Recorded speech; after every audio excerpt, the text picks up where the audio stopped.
Hi guys, आपका स्वागत है एक और नई वीडियो पे। तो गाइस, हम नेक्स्ट पार्ट में कहाँ थे? हम नेक्स्ट पार्ट में वहाँ थे जहाँ वरुण प्रपोज नहीं कर पाया था आर्या को। तो ये सब सॉर्ट आउट होके एक क्लब में या अपनी प्राइवेट जगह पे गए थे जहाँ पर ये अपनी डिस्कस कर रहे थे कुछ बातें कि क्या क्या करेंगे।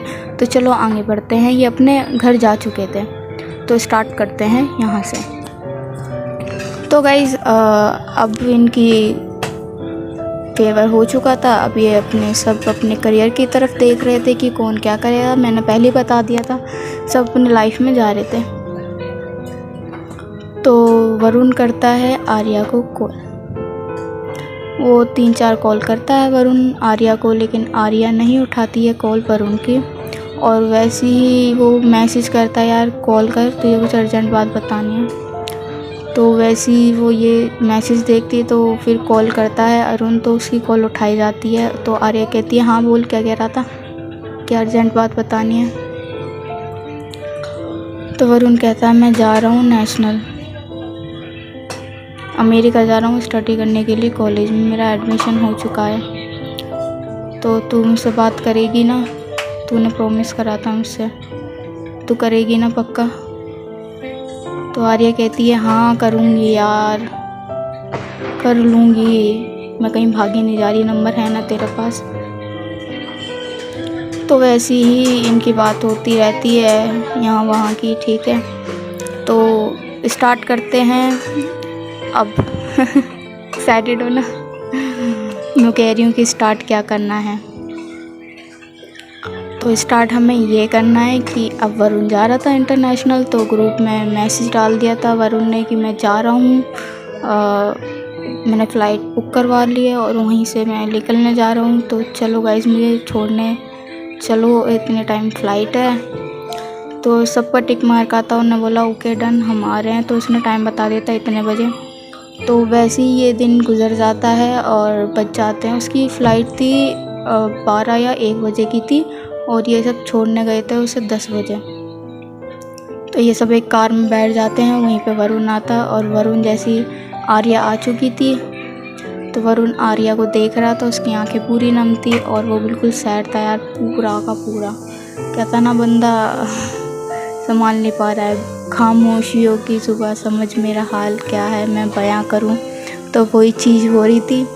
आर्या का था, पता नहीं क्या इसे हो गया, मुझे यही समझ नहीं आ रहा, पूरा चेंज लग रहा है मुझे आजकल। तो वैसे ये सब अलविदा करते हैं वरुण को और उनकी फ़्लाइट हो जाती है तय, और वहीं से ये फ़्लाइट पे चढ़ जाता है। जैसे ही सब कुछ चेकअप वेकअप हो के, तो ये अपनी फ़्लाइट में बैठ चुका था। तो ये सब चले जाते हैं। तो वैसे ही कार में सानवी कह रही है, सानवी कहती है, मैं उधर मुंबई में ही हूँ और मेरा देखो, मैं अपने प्रोजेक्ट कर रही हूँ और उसमें मुझे कहाँ कहाँ के प्रोजेक्ट पड़ेंगे, तो मैं ये सब करने वाली हूँ। तो कैफ कहता है, हाँ मुझे भी अपना बिजनेस संभालना है पापा का, तो मैं भी बिज़ी हो जाऊँगा। तो सब कहते हैं, सानवी कहती है आर्या से, तेरा क्या प्लान है? तो गाइस, आर्या कहती है, मुझे नहीं पता, वो तो घर जाके पापा से डिस्कस करूँगी और पापा बताएंगे। तो वैसे ही ये सब इनकी ऐसी बातें होती रहती है और ये सब अपने अपने घर चले जाते हैं। वहाँ से गले मिलकर जाते हैं और कहते हैं, सून हम ज़रूर मिलेंगे, एक दिन ज़रूर मिलेंगे। तो गाइस, यहाँ से लाइफ बिल्कुल चेंज हो जाती है। 1-2 दिन बीतने के बाद आर्या का सेम ही रूटीन था, घर में पड़े रहना, अपनी प्राइवेसी लाइफ एंजॉय करना और एनजीओ जाना यहाँ वहाँ पे। तो वही चल रहा था आर्या का। और ये सब कैफ और सानवी अपना वो कर रहे थे, और वरुण ने अपना कॉलेज इंटरनेशनल ज्वाइन कर लिया था बिजनेस के लिए। वो पढ़ाई कर रहा था, बीबीए कहते हैं, एमबीए कहते हैं, आई डोंट नो, जो भी हो आप समझ जाना। तो वो उसकी 3 साल की थी, वो तो लॉन्ग डिस्टेंस में था और ये सब मुंबई में थे। तो इन्हें ये दोनों कैफ और सानवी आर्या की अपडेट देते रहते थे, क्योंकि आर्या कॉल नहीं उठाती भाई किसी का, बट हाँ इन्हें अपडेट मिलती रहती कि आर्या ये कर रही है, आर्या वहाँ पर। तो ये दोनों बताते रहते हैं वरुण को कि ऐसा ऐसा मामला है। अब आते हैं इस मेन मुद्दे पर, जो बहुत, मैंने कहा था ना ट्विस्ट लाऊंगी, तो ट्विस्ट आ चुका है। तो आप सब एक्साइटेड हो ना? तो यहाँ से कहानी बदल जाएगी पूरी आर्या की, क्योंकि मैंने कहा था ना कि आर्या की प्रोफाइल हाइट है। और गाइस वहीं पे होती है आर्या के फादर की मीटिंग, वो भी आर्या से। आर्या के फादर कॉल करते हैं, बेटा तुम कहाँ हो, मुझे तुमसे बात करनी है, जल्दी इधर आओ। तो कहते हो मैं अभी कहीं बाहर हूँ। आर्या कहती है मैं बाहर हूँ, अभी मैं आ रही हूँ, 10-15 मिनट लग जाएंगे। तो उनकी आवाज़ में थोड़ा एक ऐसा था ना, सहमी सी आवाज़ थी और थोड़ा कुछ रूडली बिहेव था। तो उसने इग्नोर मारा कि उनका तो ऐसे ही रहता है, उन्हें क्या परवाह है मेरी। तो उसने इग्नोर करके बोला ठीक है मैं आ रही हूँ। तो वैसे ही आर्या पहुँच जाती है अपने घर और इन दोनों का डिस्कस होता है। तो उसके फादर कहते हैं सुनो, तुम्हारे किसी को भी नहीं पता कि तुम किसकी बेटी हो, ठीक है। और ये बात मैंने तुम्हें आज तक इसलिए नहीं बताई और ना किसी को पता लगनी थी क्योंकि तुम एक लौती वारिस हो इस कंपनी की। ये कंपनी तुम्हें संभालियो और इस कंपनी के पीछे कितने लोग पड़े हुए हैं, कितना रिस्क है मेरी लाइफ में, मुझे नहीं पता कौन क्या कर दे मेरे साथ। इसीलिए अभी से तुम्हें ये शहर छोड़कर जाना पड़ेगा। ना मेरी प्रोफाइल होगी, ना मेरी इनकम होगी, ना मेरा कोई सा भी सपोर्ट नहीं होगा और तुम्हें दिल्ली आज ही शिफ्ट होना है। और उधरी खर्चा पानी तुम अपनी छोटी मोटी सोर्स से कमाओगे, कोई सी भी जॉब कर लो, कोई सी भी कुछ कर लो और यहाँ से तुम्हें जाना है। तो आर्या कहती पापा काम डाउन, हुआ क्या है तुम्हें, तुम ऐसे डर के क्यों कह रहे हो, रिलैक्स, मैं हूँ यहीं हूँ, ठीक है। मैं नहीं पूछ रही तुमने मेरी प्रोफाइल क्यों हाइड करी है, क्यों ये तुमने रीज़न बता दिया है कि मैं वारिस हूँ, ओके कूल। तो मैं अपना घर छोड़ के क्यों जाऊँ और क्यों अनजान बन के दूसरे शहर में जाऊँ, मेरा क्या होगा। तो उसके फादर कहते हैं आर्या कि तुम्हें जाना पड़ेगा बेटा, तुम्हें जाना पड़ेगा, क्योंकि बहुत लोग हैं जो इस कंपनी को हासिल करना चाहते हैं और मेरी ज़िंदगी कब तक है, मैं ज़िंदा हूँ नहीं हूँ मुझे भी नहीं पता। जब तक तुम्हारी एज नहीं हो जाएगी 24-25 साल, ये कंपनी में तुम्हारे नाम नहीं कर सकती। तुम्हें खुद को इतना काबिल बनाना पड़ेगा कि तुम इस कंपनी को संभाल लो। तो तुम्हें जाना पड़ेगा यहाँ से। हड़बड़ी में उसके फादर कहते रहते हैं ये ऐसा है वैसा है, रीज़न बिल्कुल भी नहीं बताते गाइस। आगे स्टोरी में आपको पता लगता रहेगा क्या रीज़न है क्या नहीं है। वैसे आर्या कहती है ओके जैसे तुम्हारी मर्जी है, मैं जा रही हूँ, क्या होता है क्या नहीं होता देखो मैंने प्रोफाइल तुम्हारी हाइड कर दी है, तुम मेरे नज़र में रहोगी लेकिन इनकम सोर्स मेरी नहीं होएगी, कुछ भी नहीं होएगी। मैं कुछ भी तुम्हारे इनकम सोर्स का कुछ भी नहीं कर सकता। तुम्हें छोटी मोटी जॉब करके अपना खर्चा चलाना पड़ेगा। रहने की जगह कुछ भी जगह मैं कुछ भी नहीं कर सकता क्योंकि अभी मैं भी खतरे में हूँ और ये कंपनी भी खतरे में है। तो तुम्हें समझना होगा मेरी बात को। तो आर्या कहती है ठीक है ओके, कब जाना है, कितने बजे जाना है, ठीक है। तो उसके फादर कहते हैं अभी जाना है, अभी पैकिंग करो और अभी यहाँ से जाओ। तो आर्या ना बिल्कुल शॉक्ड हो जाती है, मतलब मैं कैसे कर पाऊँगी, जो बंदी किसी की नहीं सुनती, कुछ भी नहीं सुनती, तो वो कैसे कर पाएगी गाइस। वो तो मुझे भी ये चीज़ सुन के बहुत ऑकवर्ड सा लगता है भाई। एक तो प्रोफाइल हाइड कर दिया बंदी की और किसी को नहीं पता ये अरबपति की लड़की है, किसी को भी नहीं पता प्रोफाइल हाइड थी क्योंकि आर्या के फादर ने आर्या पे इतना सोर्स लगा रखे थे क्योंकि उसके हर एक मूव पे, हर चीज़ पे उस पर नज़र रखी जा रही थी और ऐसी ही नज़र रखी जाएगी। लेकिन जो उसके फादर के नाम का कुछ भी यूज़ नहीं होगा, चाहे पैसा हो कुछ भी हो, उसे अब खुद ही हैंडल करना होगा। तो गाइस यहाँ से स्टार्ट होती है कहानी की नया चैप्टर। नए किरदार सामने आएंगे, नए लोग आएंगे और नया प्यार सीन होगा और नए चीज़ें आएंगी।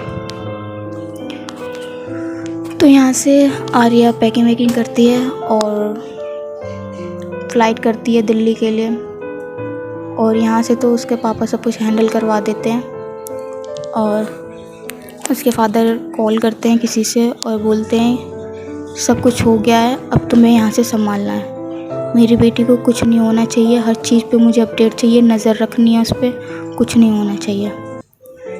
तो उसने बोला ओके सर, ऐसा ही होगा जैसा आपको चाहते हो, मेरे होते हुए कुछ नहीं होगा उसको। तो यहाँ से गाइस उसका नंबर चेंज हो गया था, कुछ भी नहीं, कैफ को भी नहीं पता, सानवी को भी नहीं पता और वरुण को भी नहीं पता। यहाँ से चैप्टर स्टार्ट होता है। तो वो जा चुकी थी फ़्लाइट पे, दिल्ली की फ़्लाइट थी और उसे पहुँचने में मैक्सिमम वो मॉर्निंग में पहुँच जाती है। उसका एडमिशन हो गया था मुंबई में और वो नेक्स्ट डे जाने वाली थी मुंबई और वहाँ से स्टार्ट करते हैं मॉर्निंग की स्टार्टिंग। तो गाइस रहने की जगह नहीं थी, कुछ भी नहीं थी, तो वो ऐसे ही मुंबई चली जाती है। मुंबई में चली जाती है, थोड़े बहुत पैसे दे चुके थे उसके पापा, और वैसे ही वो ऑनलाइन काम के बारे में देखती है, कौन सी पार्ट टाइम जॉब पे जो वो कर सके, पार्ट टाइम जॉब कर सके। तो उसे एक ऑफ़र मिल चुका था और कॉल भी आ गई थी, तो उसने बोला ठीक है, एक कैफ़े की कॉफ़ी शॉप है, उसमें कैफ़े की है और उसमें खर्चा पानी इसका चल सकता है। रहने वहने का भी सोर्स हुआ नहीं है क्योंकि अभी उसने ज्वाइनिंग करी नहीं है, कुछ भी नहीं था गाइस। तुम समझ रहे हो ना कैसे वो खुद को हील करेगी, संभालेगी। मैं तो शॉक, तो मैं खुद हूँ भाई, ये क्या हो गया भाई। तो यहाँ से आर्या पहुँच जाती है दिल्ली, वो भी मॉर्निंग के 6 बजे, और उसने जॉब वॉब का सब कुछ कर लिया था। नेक्स्ट डे वो जाती है,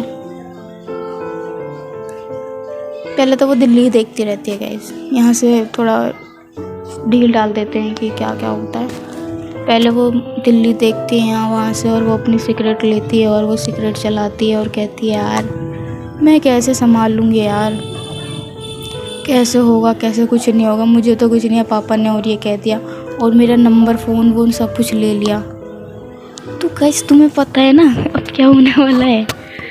आर्या उसके पास बचे थे सिर्फ 10,000 रुपये। वो एक नई सिम निकालती है और कीपैड का फ़ोन होता है गाइस, समझ रहे हो, उसमें सिर्फ व्हाट्सअप भी, कुछ भी सोशल मीडिया कुछ भी नहीं। वो अपने उसके फादर ने भी कह सकते हैं तुम्हें किसी से कांटेक्ट नहीं रखना, दोस्त यार से किसी से भी नहीं। तो गाइस वो फ़ोन लेती है, पहले सिम डालती है और एक ही नंबर सेव था उसके पापा का, वो भी दूसरे नाम से, उसके फादर का नंबर सेव था। तो वहीं पे वो पार्क में चली जाती है गाइस और अपने सुट्टे वुट्टे बाजी करती है, और पूरा दिन वो सोई नहीं थी, कुछ भी नहीं करा था उसने, खाना वाना कुछ नहीं खाया था। वो है ना एक ब्लैंक हो गई थी कि भाई ये हो क्या रहा है, मैं कैसे करूँगी ये सब कुछ। कॉलेज तो पता था, यहाँ आता ये था। तो वहीं पे वो जाती है, मॉर्निंग हो चुकी थी, उसका 9 बजे इंटरव्यू था कैफ़े में, और वो जाती है उसी लोकेशन पे जहाँ पर उसे जॉब चाहिए थी। वो भी उसका अमाउंट था मंथली 12,000 10,000 अमाउंट था। तो वो जाती है उधरी रेस्टोरेंट में, और जो वहाँ का जो ओनर होता है, जो भी मालिक होता है, उनसे डिस्कस होती है और वो रूल बताते हैं, सब कुछ बताते हैं, टाइम टेबल बताते हैं, और वहीं से फाइनल हो जाती है और उसे रख लिया जाता है गाइस। उस पर निगरानी हो रही थी, उसके हर मूव पे नज़र रखी जा रही थी, वो क्या कर रही है, कहाँ पर है, हर चीज़ पे नज़र रखी जा रही थी। बट हाँ, उस पर कोई इनकम सोर्स नहीं था और फादर का कोई टैग नहीं लगा था कि हाँ इसकी बेटी है। हाइट प्रोफाइल थी, मैंने पहले भी कहा था। तो गाइस ऐसी वो जाती है अपना, वो मतलब जॉब करती है, वो ही है, कॉलेज नहीं जाती वो भी, उसे नेक्स्ट डे जाना था। कॉलेज हम कल स्टार्ट करेंगे, अभी हमने यहाँ से टॉपिक स्टार्ट कर दिया। और उसके दिमाग में यही था कि मैं रहूँगी कहाँ, क्योंकि अभी रूम भी नहीं लिया था उसने, कुछ भी नहीं लिया था। और जहाँ वो कैफ़े में काम कर रही थी वहाँ पे एक लड़की थी, वो दिल्ली में रहती थी, वो कहती है वो मैं भी रहती हूँ उसमें। तो वो ऐसी उस लड़की से बात करती है, उस लड़की का नाम था लक्ष्मी नाम था। ये एक नया चैप्टर है जिसमें एक लड़की का खुलासा हुआ है जिसका नाम लक्ष्मी है। तो वो ऐसे ही इंट्रोड्यूस करवाती है और वो उसकी हालत देख के समझ आती है, तो भाई मुझसे भी गिरी हुई है, इसके पास कुछ भी नहीं है। कैसे करेगी ये सब। तो गाइज़ ऐसा ऐसा होता है। तो नेक्स्ट पार्ट क्या होगा, क्या डिस्कस करा लक्ष्मी से उसने, और क्या उसे रूम मिल पाएगा या वो कैसे गुजारा करेगी, और कॉलेज में क्या उसका पहला दिन होगा, वो आगे की स्टोरी हम जानेंगे कल। आई होप आपको स्टोरी पसंद आई होगी। लाइक करें, सब्सक्राइब करें और कमेंट में बता दो यार स्टोरी कैसी लगी है। ओके।